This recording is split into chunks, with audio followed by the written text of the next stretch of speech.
There's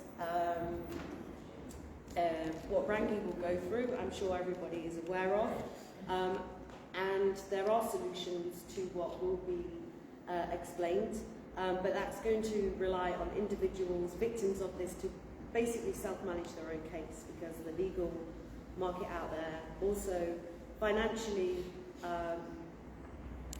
if your case doesn't tick a box, there is a level of naivety within the legal profession as to what is happening. There's also the reality that to do these cases, they're not probably going to get paid for the work they need to put in on legal aid, and why would they when they're going to get a fact check paid for some private paying custody? So everybody's an expert here in their own right. I've made a list of people, so this is for everybody to contribute, not one person. So if anybody does want to contribute their knowledge or their ideas, then if you just want to raise a hand, I can add you onto the list, and then you can put to the group what it is you can add to the group. And it's just a case of getting everybody together, finding a plan, standing together, and everybody working collaborative, I can't even say it, because they're all of the individual's expertise all make the solution, hopefully. So thanks everyone for making the effort, and I'll hand you over to Raghu. So we'll have question and answers at the end of this, and then we'll break and go and get a drink because it's freezing in here. And then individuals that want to contribute can stand up and educate, share information, and then we'll part with a plan. Cool? Brilliant. Okay. Thank you very much. It is extremely difficult for anybody who gets in my situation and stands in front to talk about the kind of issues and problems that we're actually having in the United Kingdom. So, what is this is all about? I mean, I have handed over this sheet to everybody else, just so I can actually read this out. We're talking about crimes of child sexual abuse, emotional abuse, bullying, intimidating, home abuse, online abuse, and self-abuse, and much, much more. This list is very, very small because the authorities, that's just how they do it. But this is the kind of things that we're talking about today that I will be speaking openly about. So, how did I get myself into this situation? So what I'm going to do is I'm going to share with you some information regarding the complaint procedure and what actually happens when the local authorities become involved in the home affair. So I've actually put something together in a timeline so people can actually understand, and I'm going to go through very, very simply. Any questions, by all means, raise your hand. We'll speak up and we'll just answer whatever you want to know about what the issue and the problem is. So, now, Middlesbrough Social Services became involved in my home affair in the first week of March of 2014. Now, when anything happens, anybody gets involved, surely you must want to know why you got involved. I mean, you don't just come involved, you must want to know what the problems are, what's occurred, and why they're involved. So, basically, for me, what happened, what I'm going to do is I'm actually only going to go back approximately 30 days. I'm going to give you a context. Me and my partner had been married for 17 years. We went our separate ways on the 22nd of January 2014. Whatever took place, we just had to deal with it. We went our separate ways. There was no animosity, there was no problems. I was seeing my children every weekend, holidays. She would give me for all the holidays. If it was 2 weeks, she'd give me for the full 2 weeks. If it's 6 weeks, she'd give me for the 6 weeks. So it was fine. She moved on her way, and I moved on towards my way. And basically what happened the following month, this is on the 22nd, on the 9th of February, on a normal contact that I had with my children, when they came to me, and they come to a point where I had to take them back home, well, they refused to return to their mother's care. The only thing I asked them, I said, look, they're only kids. The eldest one was only 15-year-old, the youngest one was 4-year-old. And maybe best mentioning, at this point, the 4-year-old one lived with me from birth. I'd not been living with my wife since 2012. 12. So this is 2014 where the child is living with me full time, full care. And she had the other 3, even though they were all communicating, I was still seeing them every holiday and every weekend. Just the way it was, I was happy about that. That was a good arrangement. So, and then we come to this issue where my children refused to return home. This was on the 9th of February 2014. This was on a Sunday, and I asked my children, I said, why don't you want to return to your mother's home? Well, the eldest one, the 2 eldest ones, turned around and said, well, Dad, there are many reasons why, but we don't know how to tell you. Well, now this was very concerning with me, and we will open a lot of things up later on. So I was concerned. I was thinking, well, what do I do here? The children are refusing to return to their mother. This is on a Sunday, so what do? So I thought, okay, well, I'll keep hold of them. I'll take them to school on a Monday morning. The mother rang me up on the same night. She asked me, where's the children? I explained to her. I said, look, the children are refusing to come to your care. I don't know why, but me and you need to talk for the well-being of our children. Her reply was, well, if you're not going to bring the children back, I'm going to get you sorted. This is on loudspeaker in front of the children. I didn't want this animosity, so I cut the call very short and I just left it like that. This is on a Sunday. Monday morning, I take all my children to school, primary school, seniors, and college, apart from the 4-year-old one. Now, he goes on a half-day nursery. So I took him at 12 o'clock. At 12 o'clock when I took him in, I explained to the teachers there's an issue, a problem. I'll go to the root of it because I've only just heard about it. I'll have to give you some more information as we go along. So I left there about 12:15. By 1:45, I'd been attacked. Few meals, tried to bite my finger off, used weapons, smashed my head up in a not a good way. And I was there, by 1:45, I'm on the way to the hospital, in a nutshell. So while I'm on the way to the hospital, the mother called the school and said, look, I'm picking the children up today early. They said, no, you're not, Mr. Latif is. He's told us there's a problem, well, he's going to come and pick them up. She replied, he won't be turning up. How did she know? Well, we know how she knew because it was all arranged. So now I'm in hospital. When I come out, I find out that she's gone to the junior school and snatched the younger 2 children. She went to get the elder 2, but the elder 2 from college and seniors fled the scene. When they seen it, they just ran.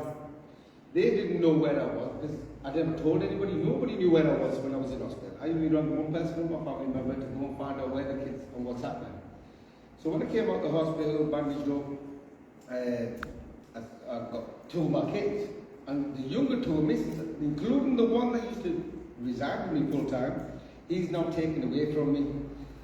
So I thought to myself, well, what do I do now? I'm in bandaged up, and now I've got to go through surgery to get my fingers stitched back on, and obviously whatever they do. So during this time, I'm obviously getting repaired, but on the same day that I get attacked, which is the 10th, my wife goes to a place called my sister's place and reports domestic violence for the first time in history. Now, I don't know this at the time. I can tell you this now, but I don't know at that time. So I thought, okay, no problem. Let's just move forward. My gosh, there's so much running through my head at the same time. So basically, so on the 10th, she does that. She reports domestic violence for the first time. She gets help from solicitors, and on the 28th of February, she's gone to court and made some serious allegations like, I've been sleeping with my daughter. I've been beating her up now for 17 years. Things like this. Now, I ignored everything because there's no truth in that. There's no evidence of that. And it's actually a lot worse than that, which I do find it very difficult to stand in front of you because I am actually sugarcoating this. It'd be easy if I didn't sugarcoat it, but because we're on live streaming, I have to sugarcoat it because otherwise, by the time I get back, I'll get more than these clowns on my back. I'll have people who are raping children, them on my back, the grooming, them on my back. So I thought, okay. So now we go to court. Now when we get to the court, the judge says that obviously I've got to work with him And I said, no problem. They asked me some questions, I said, no problem. You just go along with whatever they say. But you assured me that he's going to get an organisation to get involved in my home affair to help me. It was an organisation called Social Services. Never heard of it before. Never experienced it before. This is my first time. But considering it's my first time, I thought, brilliant. There's so many things that my children are telling me when they came to me about physical, emotional, etc., etc. It was tearing my head apart. I didn't know what to do. So I thought, okay, social work is going to get involved. We're going to have a discussion. We'll deal with this. So we had 2 meetings. Oh, the first meeting, I'll say. Just bring your mic a bit closer. Just bring the mic Oh, up. but yeah, I should have actually. Sorry. Where was I now? Service. Yeah, so I actually thought, this is the best time because I had information that I wanted to report about children being raped and a lot more, as well as what now my children are telling me. So the first time the social workers became involved, they came to my home. They wanted to be introduced to my daughter and my son, which was fine. That was brilliant. So they came through the door, introduced them, I made my children understand that these people are here to help and support you. Anything they ask you, be open like you are with me, be open with them. They said no problem. So I established that and I left it like that. So the first time, which is a week later, they go to school and see my daughter. So 2 social workers with my 12-year-old daughter on her own. Now, my daughter wants to tell them why she fled her mother's home, but they don't ask her that. So I'm going to tell you exactly what happened now, because on the same day when I picked my daughter up, she came out into the car park, got in the car and burst out crying. I said, what's the matter? She goes, get off the forecourt of the school before I speak. So I got off the forecourt, and that's when I find out. She tells me that these 2 social workers came in, sat her down, and they said to her, called her by her name, and they said, we know your dad's been beating you up. If you just tell us that, we'll sort him out, and he won't need to know about it. Now my daughter's confused. She's trying to report crimes of what's happened, but they're trying to persuade her into another way of thinking. So this was her first experience. So I told the school, I said, I don't want anybody speaking to my daughter unless she's accompanied by a professional of her choice from your school. Well, that didn't happen. They actually picked somebody themselves. So there was another meeting that they had with my daughter. Now in this meeting, they turned around and my daughter brought an issue. She was a little bit upset with her mother, the way things have gone on. And one of the issues she brought up was the unfaithful business of what she's been doing, having an affair.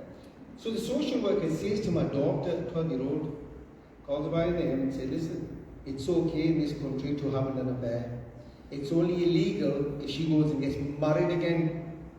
But if we went to your country, we would have to follow the law in your country. Well, you're looking at a British man here, I'm born and bred here. My daughter's born and bred here. What do you mean? Which country are you talking about? So this kind of behaviour was making my daughter very, very stressed, very, very emotionally traumatised. They're not listening to her. So what she decided to do, she started writing letters to the school department, to the social services, expressing what she's going through, who's been doing what, where this has been happening. So they completely ignored it. So this is second week. So this was still going on. Now, look, in the first 2 weeks, these audiences started to happen. My first complaint went in the second week of their involvement. My complaint was that they're not listening to us, they haven't been to see me or my children at all. During this time, we're so frustrated because these crimes continued. So what my daughter said, and other professors said, go to the police. So we'd go to the police station, we'd go inside, we'd tell them, now I've got some children here, want to report some crimes. They say, social workers involved. Yes. Well, you need to go and report it to them. I said, well, I'm trying to, they haven't come out, they're not bothering. She goes, well, nothing we could do. We don't want to get involved when social workers involved. Now, this happened numerous times. However, my first complaint goes in there. Now, nobody's been to see me yet about why they got involved. So I thought in the second week, in the third week, now I met up with them. So in this meeting, they said to me, look, there's a procedure the way we work. I said, all right, what is that? Well, we just want to ask you some questions. So the questions were, Mr. Latif, how many times did you beat your wife up? I said, I've never beat my wife up. Rolling their eyes, yeah. And I'm like, where's this going? Which paedophiles have you been taking your children to? I said, I don't take any children, no paedophiles. What are you talking about? Mr. Latif just answered the question. So I answered the question and they told them straightforward that I know nothing about it, I don't know what they're all about. So when they finished these questions, I said, look, I said, you've asked the questions, you've done what you had to do, but can I have a word now?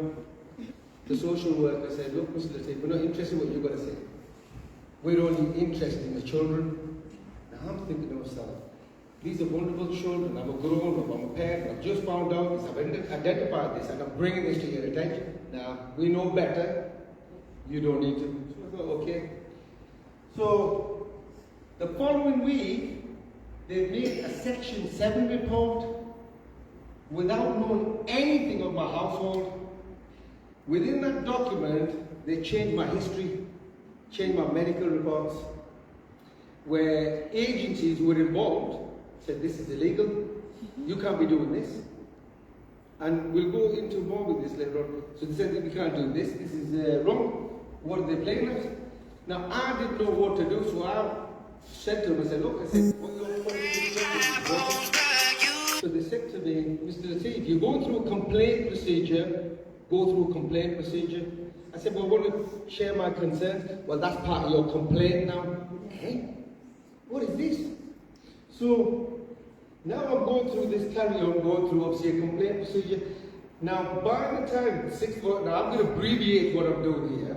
Later on, anytime you can ask me, I mean, all the answers are here.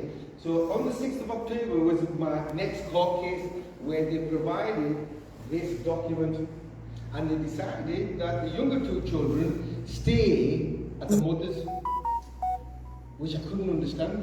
The young one never used to live with her and he's suffering. He doesn't like to be there. He doesn't like to be subjected to physical assault, which was what was happening, which was evident. People knew, the doctors knew, the sleep teachers knew, but they said no, they're going to stay there. So what they did, at 6th of October, they decided the young two stay where they are, that we're going to send the social workers to go and find out what your daughter wants. She's 12 years old. The 15-year-old boy, hell with him. We're not bothered about it. So they went to the school to see my daughter, and they come back to the courts, and they lie in the courts. They say that my daughter wants to stay with her mother.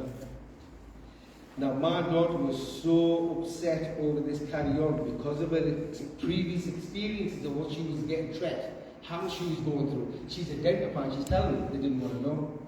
So they forced her against her will on the 6th, and then it was court ordered that she goes now and lives with the mother. I had 72 hours to hand her over, which is 3 days. So the 7th, the next morning, the same social worker who went to the school to ask my child what she wanted to lie. The social worker turned up with my daughter at 8 o'clock in the morning, like a policeman. Bang, bang, bang! So I went down, opened the door. Where's your daughter? What was this? I said, look, I said, calm down, come inside, let's relax. So I got inside the house, I said, look, I said, Kathleen, I can't understand what you have just done. I can't see the purpose of why you lied in the court.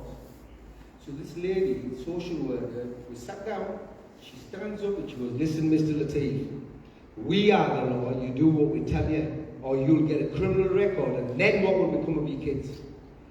Now I know, I understand what that meant. That if I spoke up, if anything goes wrong, they're going to go for my kids. So I'm now, she goes, follow complaint procedure. So I thought, okay, I'm following this complaint procedure. She goes.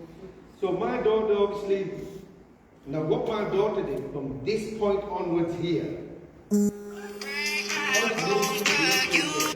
nobody's bothering with her, nobody's taking the concerns. She decided to record every time she felt uncomfortable with anybody.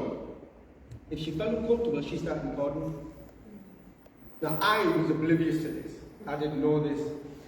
So this kind of behavior, whatever was going on, it continued. In March of 2015, it come to the point where my daughter started cutting her wrists. Because she's so stressed, she's so frustrated, she can't understand what's going on in her life and why the police don't want to know. She rang the police up, she rang Childline up, she rang 101 up, she told her doctor, everybody, no aid came. So now, because of cutting the race, I ended up eventually speaking to my local MP at the time. I went and showed him one letter, only one letter. I provided this letter to him. And immediately the MP sent that letter to the chief executive and the directors down at the social services, and it was taken straight into child protection. So I'm thinking, okay, this may be a good thing. So now I go into child protection.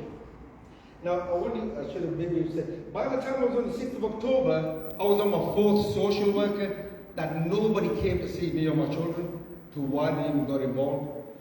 So, she now makes a document called an Initial Child Protection Conference document. If you're not aware of that, I'm going to be sharing some information with these, but I'm actually going to use some of these in a minute. So, we go into this child protection. In this child protection, firstly, I only knew about the child protection meeting the night before. The advocate, NIAS, they were only asked to support my daughter the night before and said, it doesn't work like that. We're not coming down. So I actually got some family friends, English. I want to be clear so people don't think it's like blue. So I've got somebody involved to help my children, and they were safeguarding instructors in their own field. So we went to the child protection. When we got to the child protection, the advocates of my children were told, pack your bags, you can't support these children. So now my children are in a child protection conference with nobody to support them at all. I'm sat there and thinking, this is just a joke.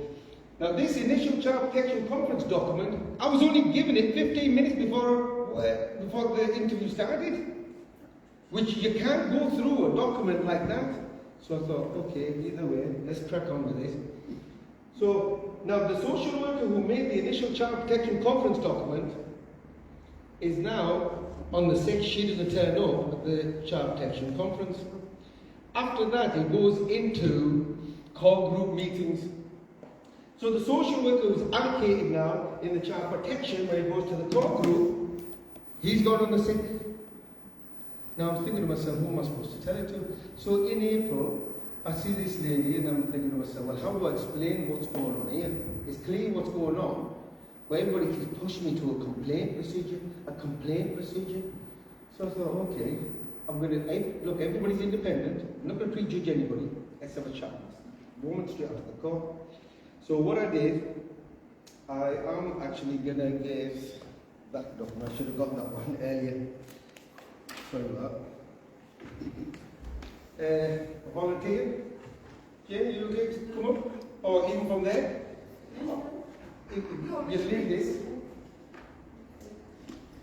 So I showed her this document, like I'm going to show her, and I brought it to her attention. It's highlighted there. If you just read the highlighted bit. During local authority involvement, child has consistently breached the order. No, Mr. Lateef has consistently breached the order. Do you want me to carry on reading? Yeah. Sorry. In January 2015, a multi-agency meeting was convened with both parents as well as their advocates present to discuss the problem and contact arrangements. Mr. Lateef agreed and signed a working agreement. However, Mr. Lateef refused to sign it, however agreed to verbally to comply with the agreement. Unfortunately, Mr. Lateef failed to adhere to the agreement and did not return the children on the Sunday, but took them to school on the following Monday for Mr. Lateef to pick them up from school. On the following contact session, Mr. Lateef failed again to return the children to that Mr. Latif, care on the Sunday and took them to school the following Monday. In response, Mr. Latif contacted the police. No, Just to there. Yeah. Now, could you just identify, this is the initial Child Protection Conference document, and what's the date on that? 23rd? 23rd of the 3rd, 2015.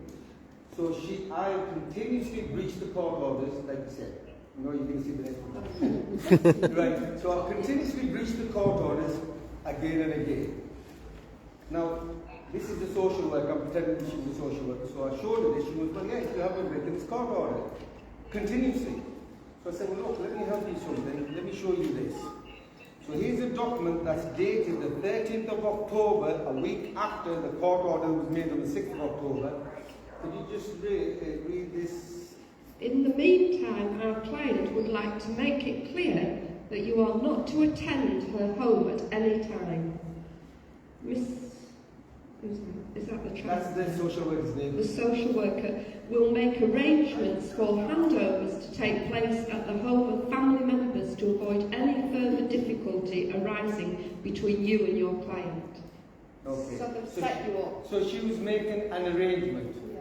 What was the arrangement, ladies and gentlemen?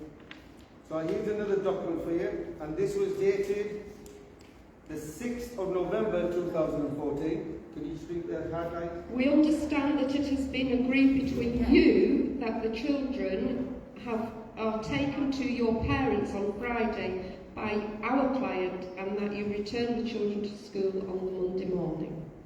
So they told me to take the children to school on a Monday morning.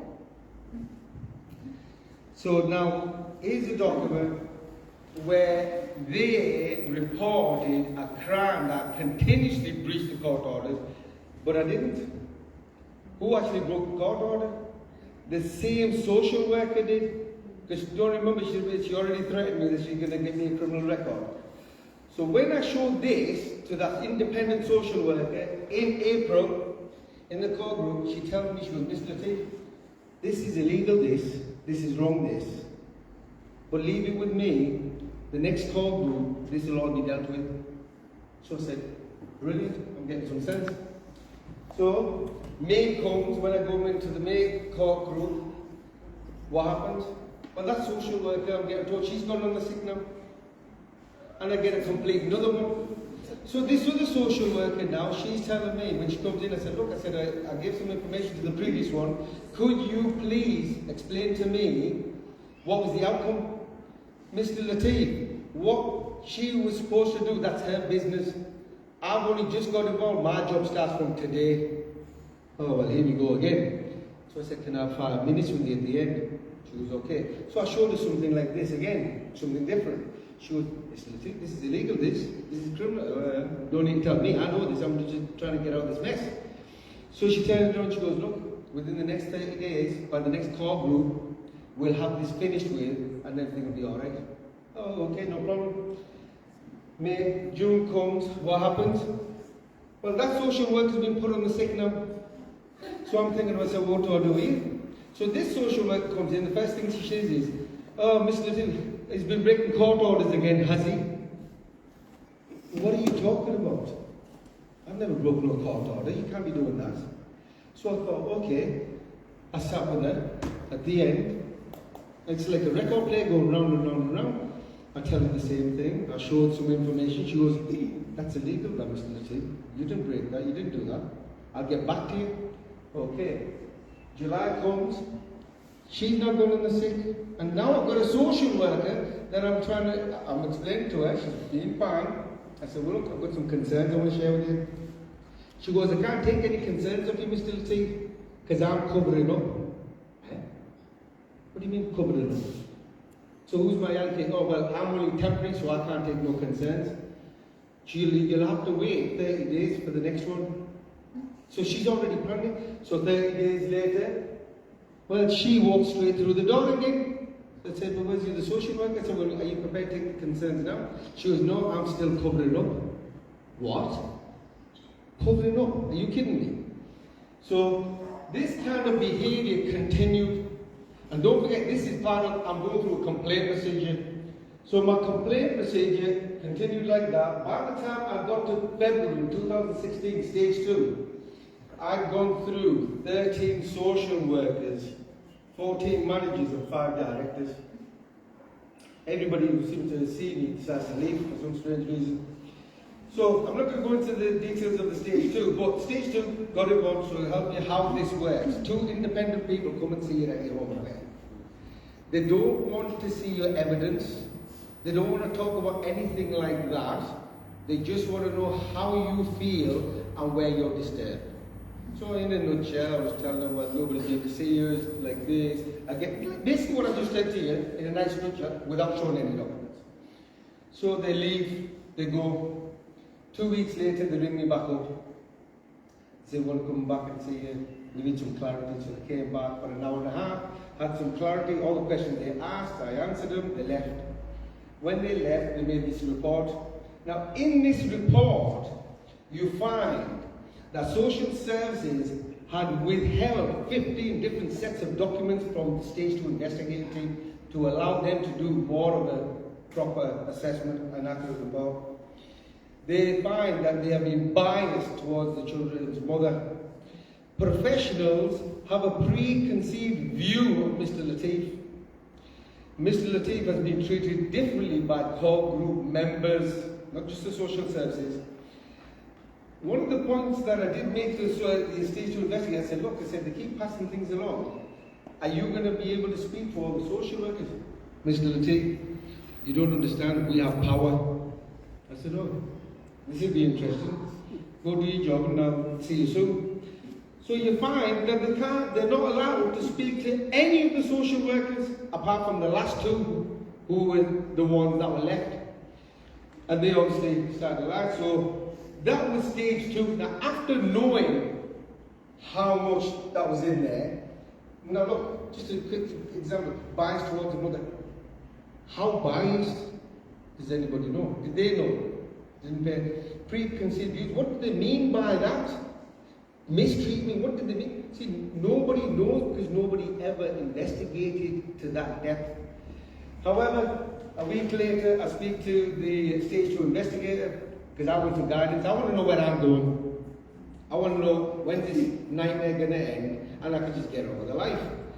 So he tells me, he goes, Mr. Lateef, I'm just going to tell you now, this is going to go to stage 3. And when it goes to stage 3, the public will be getting involved. I'm really sorry, but I'm just letting you know that now. So I thought, okay, well, if it's going to go public, let it go. I wanted to go public right at the beginning when they start framing me. But because we're into child protection, they said, the blackmail me, they said, you can't do that, it's child protection. So, and I've got to go through a complaint procedure. So I thought, okay, no problem, now wait for stage 3. So stage 3, I went to go and get that in June of 2016. When I go and ask them, they said, well, what gives you the right that you want to get into stage 3? Why are you asking me that? God, don't you ever read the reports? Didn't you ever speak to the investigator? So what I did is I shared them one piece of evidence. I said, look, this is the reason why. After seeing it, they said, look, we'll get back to you. We'll ring you. I said, okay, I left the building. I was only halfway down the block. They rang me up and said, Mr. Lateef, we're not going to let you have the stage 3. We want you to go to the ombudsman now. Now, I don't know what all that means. I'm not a specialist in that at that time. So I thought, okay, now I'm going to the ombudsman. Now, on the 6th of November, 2016, they comply with all this information, fraudulent information, bias reports. They put it together and they take me to court. In this court arena, they leave me the older 2. They help the mother to flee the country with the younger 2 boys. Now, what I mean by country, Scotland is a different jurisdiction down there. But what the judge said is, look, when you leave from this court arena, you want to re-establish the relationship between the father and the boys before she goes or does anything. We walk out the courtroom, what happens? She stops all the contact, breaks all the court orders, no problem, and she flees with the younger 2 boys. Now, I don't know where she's led to. Social workers, I'm asking, they're not telling me. I'm telling them, look, try to get me some contact. They gave me 2 contacts in 9 months. That's just the way they were, giving me 2 contacts in 9 months. So I thought, okay, that's fine. So She's now fled the scene. She's in Scotland. I don't know what to do. I don't know where to go around with this situation. And I can't chase her because I don't know where she's at. I can't get no legal help because you can't put a case in when you don't know where the people are. So, but don't forget, I'm still going through a complaint procedure. So in January 2017, the Ombudsman becomes involved in my case. Let me read you my complaint. And there's 14 points. Number 1, prejudging the situation. I know what that meant, but you know, it's a complaint. They need to investigate, come and see me. Number 1, prejudging the situation. Number 2, bias towards the children's mother. Number 3, ignoring concerns I have raised by ongoing preconceived ideas about my situation. 4, false accusations about me. 5, providing false information to the courts and other professionals. Number 6, withholding information from the courts and professionals. Number 7, unprofessional and unethical approach by social workers. 8, jeopardizing sibling contact. Number 9, lack of cultural awareness. 10, failing to listen to my elder 2 children. Number 11, invading my daughter's privacy by demanding to examine her iPad and not return it to her. Stole her iPad. Number 12, failing to follow Middlesbrough Borough Council complaint procedure. 13, failing to respond to doctors from Cairns after my child self-harming. And number 14, having 13 social workers in 2.5 years. So this is my complaint. So I speak to him about it in January. But he can't do nothing, he can't investigate, because he's got to wait for the documents of them before he does anything. So now I'm waiting for that to happen. So social workers withhold all the information to him, till October of 2017, 10 months later.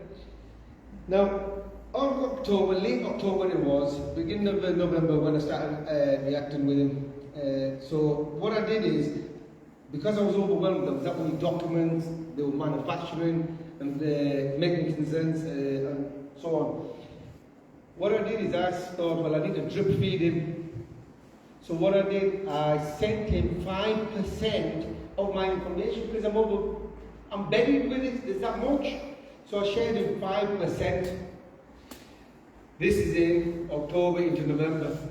Christmas week, he rings me up for clarity. He asked me about this particular recording. He goes, Mr. Lateef, this recording that I'm listening to, I just want to make it clear. I am under the impression it was made at the mother's home, wasn't it? I said, yes, correct. He goes, well, now I've got more issues. I said, what's that? He goes, well, in this recording, there's crimes taking place in your kids, in front of the mother, in the mother's home, while the social worker sat in the same room. But the same crimes that are taking place on this recording, on the same day that social worker is reporting, is taking place in your home 25 miles away. Talk about framing people. So I said to him, I said, well, look, what do you want me to do? I'm sharing some information with you, but this is a Christmas week, you know, it's a busy time for Christmas week. These professionals just don't really have the time. So on the 1st of January, I rang him back. So what I did is I typed up an email to give him some more information, because I'd only shared 5%. I've got a drip feed him. So I gave him a little bit more information on the 1st. At 10 o'clock on the 9th, at 2 o'clock in the morning, I get an email of him. Mr. Lateef, I no longer can investigate your case as it's been passed through the courts. What? Now, what judge have I spoke to about this? You see, all these court arrangements, I couldn't speak about the crimes they were doing because I had to go through a complaint procedure. And the longer it went on for, gave them time to manufacture more and more and more and more crimes on me, illegally, just like that. And for me, what happens to the public or me, I was running the table between my legs, I was running around looking for the evidence, and every time I bring the evidence, well, obviously the social worker will go on the sick. So this is what happened till this point here. Now, at this point here, I was so disturbed, I didn't know what to do. My daughter was stressed. So she actually emailed the chief executive of Middlesbrough Borough Council and provided some of this information. And the chief executive said, no problem, come and see me, I'm happy. So my children turned up at the chief executive's office to meet him. Have a guess. He's on the sick. So, you know, I mean, it's funny. I mean, we have sick people that we've got to work with. I mean, who does that? I mean, if everybody keeps going, they weren't going on the sick. What was actually happening? Every time a social worker understood what was taking place, they reported it, they'd sack them, they'd remove them, they'd send them on the sick, they'd blackmail them that you lose your job. This is the kind of behavior. Now, what I'm going to do right now, just to give you an example, I've already given you one example of false accusations. I want to bring you, because this is all about children. Number 3 of mine is ignoring concerns I have raised by ongoing preconceived views of me. Now, I'm going to have difficulty reading this because it's to do with my own child. I'm not sure if you'll be okay to read that. Yeah? Yeah. I'm going to read this out. Now, these are concerns that were made by the 13th social worker on the 6th of March 2016 after him coming and seeing what I had. Because he was curious at the time. You know, they say curiosity killed the cat. Well, he came and I killed the cat for him, all right. So he seen what was going on and he thought, what the hell is going on here? So, Jake, if you can just read this one out. Yes. Yeah. You can leave his name out of it at the moment, but this is open. Dear Alan, I am putting my concerns in writing to you so you can take it forward as you see fit. You can contact me if you need any clarity. My concerns are, I am concerned that Noreen was allowing physical, emotional and psychological abuse to take place in her family home with members of her extended family. This is evidenced by mobile phone recordings that the daughter has recorded while she was living at the mother's house, and evidenced by the numerous letters this child has written. I'm concerned that daughter is still concerned that this is still happening to her brothers, as evidenced by the letters she has handed to the school. This is causing her anxiety, as evidenced by Cam's report. I'm concerned because, as evidenced by recordings made by daughter on her phone whilst living at her mother's house, her mother is having personal conversations in front of all 3 children, as evidenced by the recordings. She is saying that if the kids want to go and live with their father, they can. Kasmalika, which is a slang for? Which is also slang for fob off or get lost or fuck off. I'm concerned that, as reported, Noreen has told the younger boys that she has stopped them from seeing their dad because they are naughty for wanting to stay with him, and if they say this again, they will never see their father again. This is evidenced to you by Eunice's conversation with Hazel and evidenced by follow-up emails to Hazel. I'm concerned because, as evidenced by recordings I have listened to that daughter has made on her mobile phone whilst living at her mother's house, Noreen has been talking to her mum on the phone in front of all 3 children and has been recorded saying he can have his kanjur, what's that slang called? Bastard children. He can stick his kids up his ass. He's a dog with 2 legs.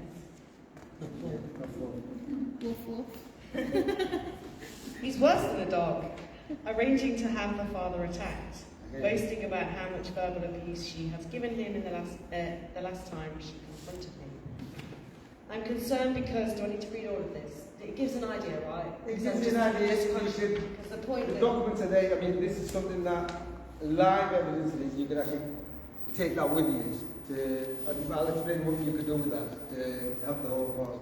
So, these are the serious concerns. So, I mean, we're talking about neglect now. So, the neglect goes to such a level. Now, if you look at this situation here now, when we get to here, that no longer can investigate your case as it's been passed through the court. So I asked him, I said, who's told you that? It was the social services. So the social services have now blamed who? The judges, are you telling me the judge, now we've made it clear, there is no court case existent. I've never been in a court to discuss any of this. So, who they framed now? Who's responsible? So now I'm actually speaking up against the judges as well now. Why? Because social workers brought them into the equation, not me. If you look at my complaint, they withheld the information from the courts of other professions, etc., etc. So now the judges are in the firing line. So they're trying to tell me. Now, on this concerns, the recordings only on this document are only between 6th of October till I get my daughter back. Only on there. There's many, many others, but he didn't have time because there was that much. Now that gentleman there who actually made that social worker, they eventually sacked him. They told him that he doesn't play ball. Now what the hell does that mean, he doesn't play ball? Since then, chief executives, I've gone to MPs, I'm showing them live. Nah, this is just documents that I'm talking about. They've watched it. And the MP tells me, I think you need to go to first contact. Eh? First contact? How do you work that one out? So this is the situation with a complaint procedure. It's a complete fraud. It's a complete scam. The purpose of it is delay, manufacture. Is what they do. And that's the end of it. So I had to do something. I didn't know what else to do other than break up. I was going to go off my note. I've already had 2 heart attacks. I didn't want any more. I thought, if I'm going out, I might as well speak up. I've had enough. So now I'm speaking up. Whether they like it or not, I'm talking about the MPs, I'm talking about the chief executives, I'm telling them who they are, where they are, the lot. Now a lot of people are concerned, why is anybody not stopping me? Well, it's obvious why they're not stopping me. In Cleveland now, all the police officers know what's been going on because they were sending the police to my doorstep. But when the police turn up, I'm going to share the information with them. And the police say, you crack on with them now. We're not going to get involved. Now, you see, Middlesbrough Social Services are still at it. They're still at it in such a way, liars. There's actually a section where you can go into any council and you can ask questions and they'll answer them for you. And it only came to my attention last week where somebody brought it to their attention that there's a van driving around Middlesbrough with a whole load of stuff on that van against Middlesbrough Social Services. Is there any truth in it? And if not, what is being done about it? So they replied back to this man. They said they're going to sue me. Get a grip of yourselves. Sue me. How can you sue me? You didn't even take me to court. They're struggling at the moment. They didn't take me to court. They didn't take me anywhere because they have committed fraud. I mean, today, I want to, you see when it went through the complaint procedure about core group members. I want to open that up today for the first time, because when I get back, I'll be having a billboard for them as well. Okay? We have school teachers, ladies and gentlemen. We have school teachers helping social services and neglecting children deliberately. Yep. We have a charity organisation under the flag of safeguarding children and child protection are deliberately selling children out just to get the DV gateway funding for the mother that sacrifice the kids. Yeah. This is outrageous. Now we talk about Cleveland Police as well. Cleveland Police are stuck in such a way that I've showed them some information on their department. They have been abiding and abetting. It is a network of deliberate acts that they do with each other. I mean, these crimes, if we did anything like this, what would happen? They'd come in our house, snatch our children, make them disappear, the whole lot. But these are doing it. Who's paying the price for it? Nobody. And what's the purpose of this delay for? Now, I want definitely to bring this into the equation. Where were all these social workers going? Well, I was still the same father. I wasn't going to walk away, so I started researching at the time. They were getting the social worker who framed me here on that particular one, Kathleen Shaw. Get the name right, billboard there, no problem, and there's a whole load more. I'll be giving you some more names today. Oh my gosh. With that much going on. amazing. Yeah, well done. Yeah, so you see Cleveland Police, and the school teachers, it's just a horrible, horrible mess. But the Cleveland Police, there's 2 laws now they're trying to bring out. I haven't seen these exemption notices at the moment where a government body could abuse a child, but we got to go through a complaint procedure. Yeah. Have you heard this nonsense? No, I've not seen that law yet either. No, you haven't, have you? No. Yeah, well, that's what they're trying to establish, but I've seen them suppress the accountability bill that's trying to be pushed through Parliament, holding public officials accountable. That's another question. Absolutely. Now, one thing I do want to say, especially with this, when I mentioned the government, it's easier for you to actually understand this if you understand the facts. They're not our government. It's a private contracting company. Yeah. Do you understand? Who is paid to do a job. And the job they're doing is, instead of doing a job, they're stealing children to make bonuses. See down where I am, every child is worth £27,000 a pop. Yeah? You know, last year, we've got the statistics coming through. On an average, 80 children in Middlesbrough a year get snatched, never to be seen again. Simple, absolutely. So this is not our government. I can't even imagine a government that allows this. These are private contractors, and if you look at it like that, that's how I'm buying it. I'm not saying it's the government because it's not. I don't believe it. I don't trust them. I've got no respect for these kind of people. Criminals. Liars, criminals, and storytellers. Yep. Absolutely. That's why I've got it on the back. Because just with liars, criminals, storytellers, everything fits in. I mean, if you have a look at the van, they tell you thriller, horror. If you have a look closely on the van, it says here, deluded ones, deluded stories. I mean, you only get this from psychopaths. They are psychopaths. Yeah, absolutely. But this is a complaint procedure that I've gone through. Now, this is sugarcoated. Now, even till 2019, I've met detectives that I didn't sugarcoat, and I gave them information regards rape and everything else. You know, the detectives have gone on the sick now. They're leaving the departments now. Now, what am I supposed to do? If everybody leaves the department, now one of my targets is when I go back, I'm going to send them all on the sick. The quicker they all go, the quicker I can go in and take over. You understand? It's absolutely ridiculous. But where are these people going? Now that social worker who started framing me, making all these allegations, etc., they sent it to Stockton. They sent the other one to Darlington, another one to Hartlepool, just to continue. I mean, who does that? I mean, you know the person's a criminal, but you don't want to do anything about it. And I'm not going to be no disrespect. 99% of these are women who have took it to the level that deliberately these women are targeting women and children, vulnerable women and children. Because I think the guys have got a grip of themselves that they've got too carried away, they might get a clip. I don't think anything should be different to a woman doing all this. I mean, I'm not saying that that's what you should do, but it's ridiculous, absolute joke. I mean, telling us that they are the law, they're doing this, they can do whatever they want, and they're actually pulling this off. I mean, if you're not scared at the moment, Christ, I mean, at the moment they're taking away a couple of 100,000 children. By 2025, they're about to change that. Their targets are going up to 2.5 million. Now, let me tell you something. That's every family affected in 1 year. They're using women as incubators. Yeah. It's ridiculous. When there's no crimes, they'll make it up. I know victims at the moment. Look, we're in England. Everybody drinks, no problem. There was a couple outside having a barbecue on a beautiful sunny day.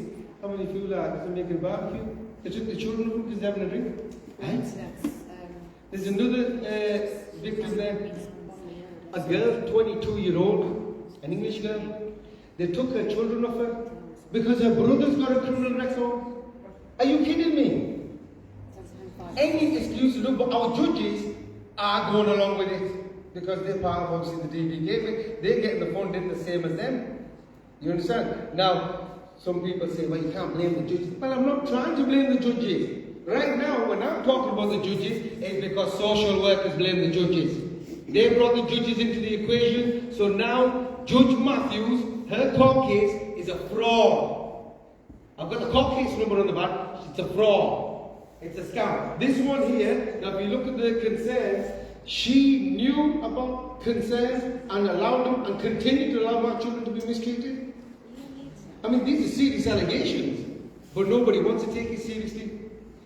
So this is the complaint procedure of, I don't know, from a lunatic asylum, I don't know where these people come from that they make them, but the whole purpose of the delays is just to manufacture more concerns on you. You see, one of the things I want to point out, one of the biggest things they always talk about is, and they take the children, is future risk of emotional harm. Well, ladies and gentlemen, I'm giving you live evidence to cease contact with social services under the same flag for future risk of emotional harm once you're involved with these people. They are a health hazard. Oh, hazard, it's a plague. This plague... Can I just, sorry, can I just pause you because the Zoom's gone down here. I'm not sure why it won't let me stay on the connection I was on. So has anybody got any internet? Only Is it because it's over 40 minutes? Unless, pardon? Is it Oh, No, the actual, the gifted endless time. Yeah, I'm live. But the actual Wi-Fi I'm connected to here, it won't let me connect. It's just bombed me out for some reason. I don't know. I'm going live out on Facebook So, now. I don't suppose anybody's got unlimited data. Do you Yeah. if I give you the login for the email, are you happy to Oh. post the? It needs to be on here really.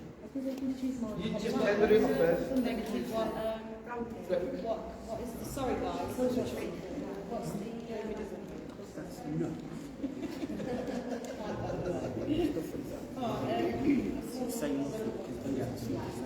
Yes, I'm going to change it. Okay, while I sort that out, so we're going to also have questions and answers. If anybody wants to ask questions now, you're more than willing.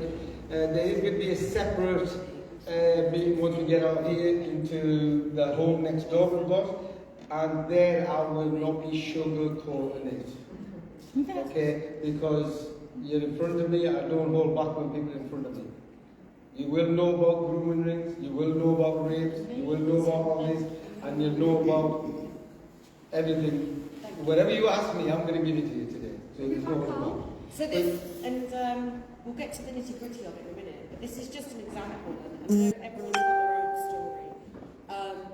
And what Rangi's explaining, it is articulating the tactics. And essentially, all this comes down to local authorities, school, police, health, and all of these bodies attached to that. And then above that, you've got the courts, and outside of that, all these processes, complaints process. I think that's what you're demonstrating. And people have learned, so there's each part of these nuggets, there is information, there is handbooks for people at the start of this process to tap into, to arm them with the knowledge that they can manage their own case to stop the end result of their kids being taken. And there is a strategy to attack all of these nuggets on the apps to stop them from being able to do it. So in Rangi's case, it's not okay that stage 2 wasn't, there's ways you can go around that. It's not okay that the police stop it there. There are things that you can do, and we need to arm the community of victims with that information and train people how to manage their own cases, because it's not okay. For example, they restrict their access, and if they do that, people walk in.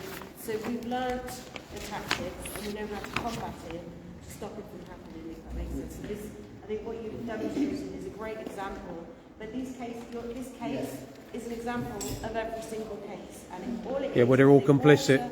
They water the cases down that much to try and make it impossible. So what you have to do is tackle all of these agencies as individual contributors to the local authority, and there are things you can do because the law is the law, and you have to apply the law to the way that you handle these people, because where you've been stopped, you can't be stopped at that process if you have the right choice to take it forward. Yeah. But anyway. No, 100%. I mean, look, with me, what actually happened, they were isolating me. They made sure that I couldn't get no advocate.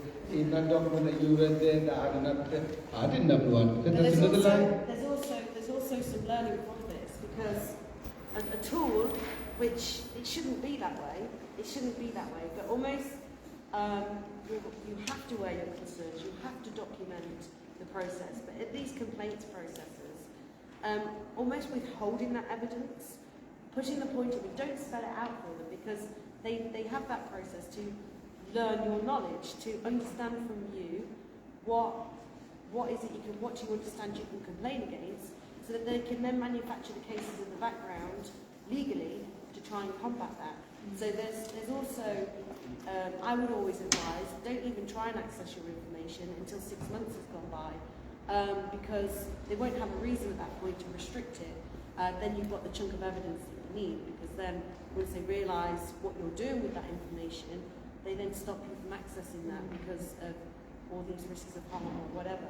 And this is learning that from cases to understand, well, how could I beat that process at that point? By withholding your knowledge and playing the system, playing the long game, and withhold when it comes to proving your case, they're screwed because they don't have your argument, although they can't escape it because you've made your points. And likewise, attacking all of these feeders to the problem, the school, the health, the police. You have to make every single department in this process accountable in their own right, because the public blame shifting, bouncing off these authorities, and it is a minefield, but that's what they do. They try and make it impossible. They water it down. They move workers around. Because then they're like, how on earth are they going to prove this? But there are processes at each simple steps, at each twist and turn of their game that you can actually, So the secret is here: one, arming, educating, giving people the handbook to say, go away and do this. You don't need to understand why you're doing it; just do it. The second point of that is holding these people accountable and proving these cases, proving the unlawful, and that has to start happening now. And thirdly, I don't know what the third point was. Go on, don't know. Shut up. Thanks. No, you're right. The way the complaints, I mean, through my experience, like I said, what they were doing was alienating me, and that's how they more or But less. we need the law, and the law is the law. Yeah. And as bullshit as the law is, the law, what they are doing is unlawful, and we need to stand to prove these cases, the point to make it the judicial system that we have impossible for them to rule anything other than the truth. And to get to that point, the information we can share, the handbooks, the information, I know Victoria wants to come on and speak about this, that's out there, we need to prove these cases in every single authority.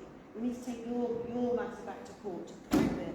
Once we've proved a couple in each of these, or the government, corporate, they'll have no choice but to launch a public inquiry, because this isn't a coincidence, this isn't a mess here, this isn't a mistake here, this isn't, we show repeated, and that is the only way that it has to be done legally and in the right manner.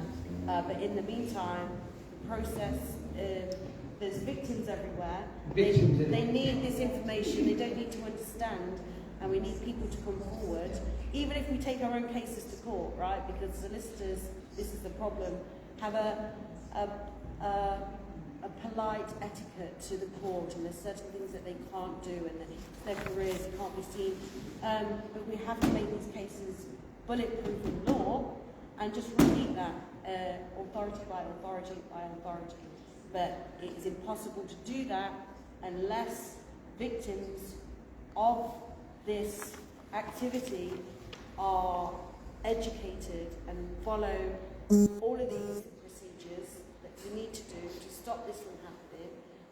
And even if it does happen, you then have the evidence to be able to prove your case. Yeah, well, I'm hoping to get everybody not to follow these procedures. Yeah. Because the procedures are flawed. The hell am I going to tell you to go through a complaint procedure when I know it's a scam? I mean, that's me putting you at risk then. But if you go through the procedure, then you've got evidence of the procedure. Yeah, but look at the damage. That's what you're trying to do. You're right. No, look, we're talking about taking it to court. You've got to firstly understand what a complaint procedure is. A complaint procedure is designed for if they make a mistake, they understand, they see the information, and they rectify it. That's what a complaint procedure is for. So if they've done a mistake, they go back into the documents, they make the right changes so it doesn't continue. It's like what I mentioned to you about that court order that I didn't bring. If they identified that here, they wouldn't have supplied that over here. But you have to play the process. So part of the law is the policy and procedures of their own local authorities. You're right. Now, You look. have to play at the ODP, you have to play. On that note, yeah, if you play the game, i.e. in terms of following their complaints procedure, as a man who battered social services within 6 months, which is probably alien to anybody to hear that, because they're all over it, yeah, is all they do in terms of stage 1, stage 2, is misconstrue your information. So basically, it's like Ian Joseph says. Sorry, shall we just, I'm trying to look back in. Basically, they're just spiders web. You're here. All they're going to do is stage 1, stage 2, stage 3, stage 4. Got you, right? So if you adhere to that process, you're absolutely empowering your enemy. Yeah. So guess what? You don't go down that route. Yeah. And it's the only organisation that I know, and I'm born and bred northern lad from Manchester, yeah, North Manchester, Rochdale, yeah, where this is the only establishment that basically or tries to address its own complaints. The only department will address its own complaints. Complaining about a social services worker will go immediately to their line manager, who guess what, is complicit to what they've been doing, because they sign off the reports. I had a report written from a social services worker where my 8-year-old boy has met spelling, Yeah. and her grasp of the English language was incredible. I can't even, I call her a chalk ice, like Ashley Cole, if you know my story, yeah, and John Terry. I says that's what you are. There's no cultural awareness. There's nothing. So what I'm here today to empower people like you, Randy, here, to say there's a way of destroying these folk, because for me they're vermin. Yes. They're lower than a snake's belly. And at the end of the day, if you follow the procedure on stage 1, stage 2, stage 3, you're basically saying it's like having dinner with a serial killer. Yeah. Right? That's what you do. Yeah. Right? So forget it. Absolutely. But there's ways of combating them. The best way to do it is subject access requests on their asses. And I agree with the young lady over there, with the MASH, the multi-agency professionals. What you do is, and it costs you nothing, subject access request on everyone's ass. Yeah, schools were complicit, the health they're complicit, and whoever else that's involved. Even the police are complicit. The police fear the social services because they don't want to get their collar cut. Yet every time a child dies, like Victoria Climbing, Arthur, Star Hobson, what you'll get from Bojo, that buffoon Boris Johnson, is lessons need to be learned. Lessons need to be learned. What lessons, mate? Another child's died.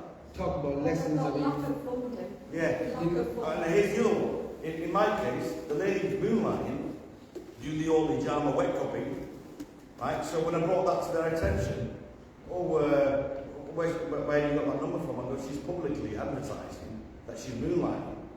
Yet, it's like birds of a feather flock together. That's all they're interested in. That complaint procedure is an absolute farce. It's an absolute scam. So what I did was, I'll give you a little synopsis. September the 28th, I had a little bit of an argument with my missus. Right? If you want me to give it a little synopsis. Yeah, Randy, yeah. And I'm an IT director. Do you mind being... Do you want to? Oh, get on it. We'll start getting a couple of... Yeah, that would be better.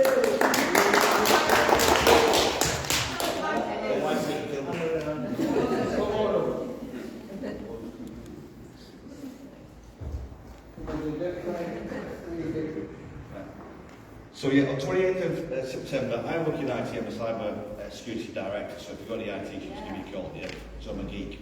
I had a massive argument with my wife while she was having breakfast. I was going to Doncaster to meet University College of London's Chief Technology Officer. Next minute, my mum rings me and says, your wife's been to school and school have turned up at your house, snooping around. I mean, that's not right. I have a 7-year-old boy, 6-year-old girl, and a 3-year-old girl as well. Next minute, I go, Mum, let me kind of cancel the meeting, I'll come back. Drove back home, and there's 4 police cars outside my house. 2 round the front, 2 round the back. So I thought, if I go in there straight away, I know the protocol, I know what they do. It's like, you're nicked straight away, right? So I went to the school, knocked on the door and said, look, what's going on here? There's apparently, police everywhere want to see the children. Oh, no, you can't see your children, you need to go home first. Or apparently the police are there. Says, well, 2 teachers came from this school to my house, so you know the situation here. What's the situation? No, I think you need to go home and see the police. So you know about the situation, because that's twice now. So basically, long story short, went there, and I was nicked, right? Put me in for 25 hours. The policeman that arrested me in the end, I had to report him to the ICO, when my claim was actually, they agreed with my claim because it's unprofessional behaviour. Basically, perceived view of me was, I'm Taliban, I love honour killings, this is not whatever like, I honour violence, he loves, he's very violent, I'm 5'9", you know what I mean? 11.5 stone when I'm wet, you know what I mean? So it was like everything that they portrayed to get that narrative of, he's a DV guy, domestic violence, been married for 10 years, never had an argument with Mrs. Barr, you know, watching football tonight, you know what I'm saying, Liverpool FC and all that, right? So then what happened was, the police officer got in bed with the actual social worker who was corrupt here, and basically started extending my bail for 3 months, extended it to the final time when they had to go to a magistrate's court. I went down the complaint procedures, instantly I found out it's a scam.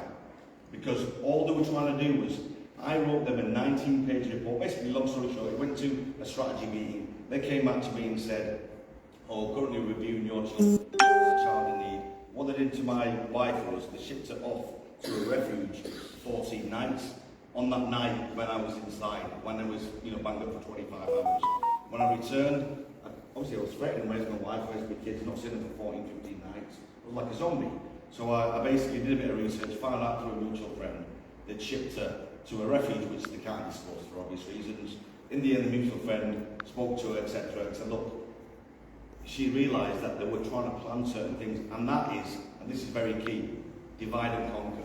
Yeah. They were telling my wife that I didn't want to know her. They were telling me, my wife didn't want me to visit her, didn't want me to see the kids. She wasn't sure if she ever wanted to come back. Yet, the first night when they took my wife to the refuge, my wife rang them, and the lead social worker said, you can't go and see him, you'll complicate matters. You can't go and see him for 12 months. So trying to insinuate that I had a molestation order on me. So basically what they would have done was, they would have fraudulently put a molestation order on me, and they were taking advantage of my wife, because I, married a wife from the mother country, the old AsianWives.com. It's a joke, by the way. Yeah, 10 years, yeah. So 10 years ago, I got married in Islamabad and brought my wife over on a spouse visa, indefinite stay, yada yada yada. So this was the rhetoric coming from social services. So when I got involved, I thought, right, okay, I'd like to think I'm articulate, educated to a certain level, I'm an IT geek. So let's kind of challenge these guys. By that time, I was like, threatening, etc. And then I realised I got some really great advice from Ian Joseph, and I love that man. He's a proper angel. Big shout out to Ian Joseph, love him. Right? Spoke to, seen some of the videos from Jerry Hanna. I thought, I like that Scottish dude. I love Scottish people. I knew the real warriors. Been a big Liverpool fan. We've had some great Scots. Then I got hold of Rangi, but by that time I was already in the process. So initial child conference, we went there. The lady, and this kind of relates to you, they have a process and a procedure. If you want to attack social services, if you turn around and say, oh, you're being Islamophobic, or you do the race stuff on me, or you're being this on me, you're doing that on me. They're not interested. The only way you can nail them is by nailing if they've failed processes, procedures, and protocol. Malfeasance. Yeah, that's how you nail them, right? So then I thought, okay, we're all big about, GDPR and ISO 27001, processes, protocols. Right, let's have it. Let's get it on right. So I started looking at this, reading the processes. We then got told that you're going to have a child conference meeting, the initial conference meeting. Guess what? It was a pre-run conclusion. They'd already decided to put my 3 little nippers in child protection. Initially, it was child in need. Never once told me it was voluntary, so I did my own due diligence, found that out. As soon as I found out it was voluntary, and they knew what the answer was going to be, go and protect a child, I'm on 120 grand a year, I don't need your help. Right? I've got £1 million worth of property, I don't need your help. I look after my kids, I die for my kids, I don't need your help. Right? As soon as they found I knew that, they flagged it to a child in protection straight away. Got to the meeting, sat with the multi-age professionals, and never ever let us speak. The first thing that I disputed, they had an alleged video of me saying that I'm going to kill my wife and send her to Pakistan. Well, wouldn't I send her to Pakistan and then kill her? Why would I want to send her? Why would I want to kill her? Okay, interesting. Low reply. So anyway, sorry to digress. So they were saying that my little children, not the 8-year-old boy who's got a brain and is at that kind of understanding age now, oh, it's the 6-year-old and it's the little 3-year-old, focusing on the 3-year-old. Yeah. And I thought, well, she's not getting competent anyway, but why you focus on her anyway? Why? Because little babies like to tell tales and they can manipulate them, and I call it implementing a false memory. Yeah. They love doing that. That's their psyche. That's in their kit bag. That's in their arsenal, right? So then what I did was, I thought, okay, we got gagged in that meeting, and I said, look, that video never exists. Straight away, they had a confidentiality break, came back, alleged video. I says, now you're talking. So we all know what alleged means. Basically, they haven't got rock all, and now they're covering their asses and saying it's an alleged video. That was the only point I could refute in that initial conference. Health were involved, the refuge workers where my wife stayed for 40 nights, and obviously where the school were involved. They all said, and it was one of the women didn't even have the report from the social services, yet she still stated, oh, it's child protection. So I bought it and said, all right, no worries. Went back. They started sending me in, it was longer than, my arm, the actual child protection plan. And some of the things in there was, oh, I've got to go to a cooperative program, and I'll call it, wife beater program, right? My mother, who lives in my house, she's a widow of 4 years. I lost my father. We were very close to my mum. And my mum lives with me. I've always looked after my parents. I've always lived with my mum and dad, even though I've got houses of my own. Yeah, it's just a cultural thing. And for me, I love women, I respect women, and for me, heaven is underneath my mother's feet. And my father was the key. So, at the end of the day, father's gone, so I've got no chance because I haven't got the key. Right? But anyway, so I look after mum, etc. Mum's in the house. They wanted my mum to go to a perpetrate program. They wanted my mum to go to counselling. They wanted my wife to go to parenting. And then when we were getting the reports back, they were trying to twist it on my wife, saying she doesn't understand the severity of the case that she's in, so she must be a bad parent. They were saying, he's Taliban Harry, yeah, he wants to do the Alhamdulillah, Allahu Akbar and blow you up. Yeah, jihad, right? He wants to do all that rubbish.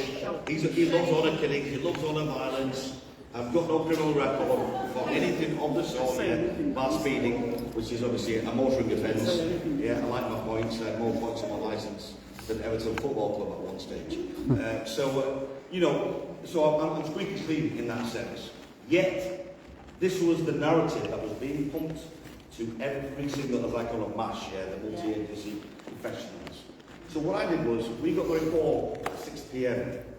on the Tuesday, and the conference was on the Friday. So as part of their process and procedure, which is fairly unusual, they have to give you that report for the child protection initial conference within 48 hours prior to that. If they don't, it's a breach of the process and the protocol.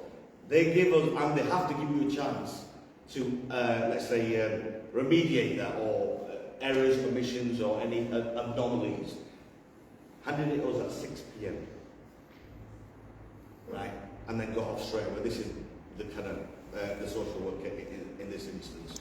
So I knew we were being stitched up. So anyway, long story short, when we got to the conference, they made this decision. I refuted. I stopped dealing with it. Ian Joseph said, Harry, all you're doing is a spider's web. They're going to get more evidence, and they're going to press the button, and they're going to shaft you. They're not after your 8-year-old because guess what? He's not used to. He's not said anything. Guess what they're after? And you know, I'll show you a picture of my little lasses. Yeah, they're after your little lass, who I call Bubble, the 3-year-old. Yeah, and they're after your 6-year-old baby lass as well. That's all they're interested in. Harry, and also after the Freemasons do a 3-prong attack if you have wealth. Yeah, Yes. I know they did. Yeah. Yeah. Well, So they would have been I'm glad you looking said to that because my grandfather ancestry. had 75 acres of land There in we go. Punjab, and 25 acres was given to him by Lord Montgomery because Yeah. I lost 2 granduncles in World War II. My great uncle had dinner with the Queen in Edgbaston in 1962, Yeah. and he was a brigadier in the Pakistani army. We're Gurkhas. That's my Yeah. caste. We're Gurkhas. Well, just when you said your property. Yeah. Waiting. Yeah, you're right. You're absolutely right. They don't just want it here; they want it back home as well. Like, you know, not my own, but they kind of want Yeah, it. no. Yeah. So where was I? So what happened was then I thought, right, cut off all communication. It's dangerous. Yes. You know, you're playing Russian roulette with a serial killer here. Forget it, right? It's dangerous, right? So cut off all communication. But I thought, one of their little tricks is, he's cut off communication. Let's press the button, or let's take him to a PLO meeting, or let's take. And I always thought that was the Palestine Liberation Organisation. I never knew it was a public law outline meeting. Yeah, because yes, right. So I thought, Same thing. What's going on here? Yeah. So cut off all communication. But I thought, let's play back their own game. So then I started emailing the bigwigs, so that they know I'm communicating. And I put my cards on the table, communicate with you, because I'm a director, you're a director, let's level. You little peasants, I don't want to know. On life, I don't want to know. So I kept that communication up. Got the MPs involved, certain MPs, and you'd be surprised how they all run Yeah. when you mention that. You know why?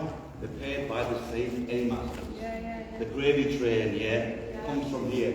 Same with the police, same with the schools. So how can you have independent reviews of meetings when they're all paid by the same paymaster?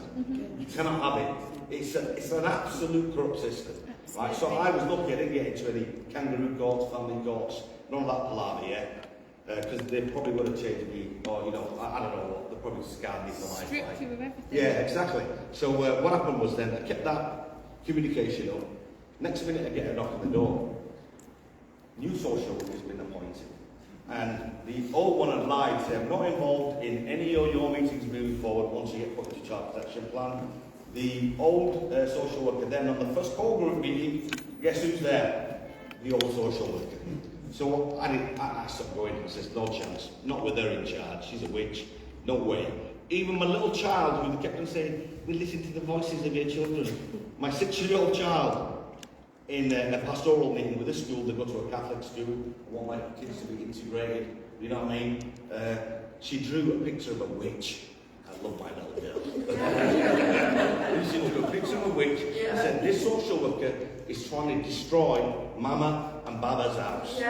I want to live with Baba. That's what they call it. Right? I want to live with Mum, I want to live with Baba. Right? And she drew a witch of it. Good, that's my girl. That's my girl. Good Lord. 6-year-old child. So you don't want to hear those voices, but you want to hear about the rubbish that you wrote in the refuge, right? Where you had cameras in the room, where you had voice recordings in the room, and infringement of your privacy, right? So I'll get on that point now. So what happened then was, we did all this, where was it then? So we had all them kind of reports. When I started liaising with the MPs, didn't really want to know. One of them actually went and met the director, the guy that was head of the safeguard, and he turned around and said to my wife, he didn't ring me because he was not a man, he didn't have any minerals. Sorry. He rang my wife, he rang my wife and said, this is the MP that is responsible for child services and social services portfolio. Oh, they've got a big file on your husband. He's a violent man, he's an aggressive man, their file's this big. Oh, he assaulted the officer. The officer, they're getting in and done for assault. The 2 charges that they put on me was, and you're going to laugh, you're going to find these comical. One was common assault. I threw a pillow at my wife, which didn't occur. That could have been worse, it could have been a brick, right? And then the other one was control and coercive behaviour. You know what? I'm being controlled by her, but I don't complain. It's my job. You know what I mean? Right? I'm not trying to be stereotypical here. Asian women, hard work. Right? This is not a bold print under here, it's a thumb print. Right? So it was incredible, right? I was like, it was comical. Right? So in the end, the police dropped the charges. The case was weakening every time. Then we had a social, that's where I was, sorry, next social worker knocks, staring through the window, big 6-foot guy, menacing, and he goes, I'm going to let you know, I've got being an IT geek, everything's got a CCTV done. So I'm speaking through to him on the doorbell. Open the door, my wife's opened the door, said, no, you're not coming in, mate. You know, we're not adhering to the child protection plan, so this is your rights. They've got no legal authority, they've got no legal way of enforcing a child protection plan. They can draw pretty pictures in their offices, call me Taliban Harry, all they like in their offices, but the reality is totally different. They have a narrative that they push. So this guy says, oh, I'm going to, you are Mr. Afzal, you are Mr. Afzal, I'm going to do, what's it called, a welfare check. If you don't let me in now, I'm going to call the police to do a welfare check. Your children are subject to a child protection plan. I said, you're subject to a keto diet plan, but I can't enforce that, my son. Like, you can't enforce that. Now piss off my property, right? Got off, right?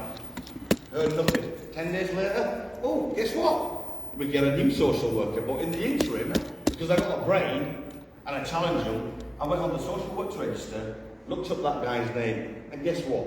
He was at Manchester City Council, been demoted there because he didn't comply and his judgment was impaired. He didn't abuse a child being sexually abused at home. He didn't report it, didn't do the right process in terms of Section 47 investigation, and now they think he's suitable to look after an Asian lass, or an Asian family with no cultural awareness. When you've neglected your duties, you've been demoted from one council, and now you come to Rochdale.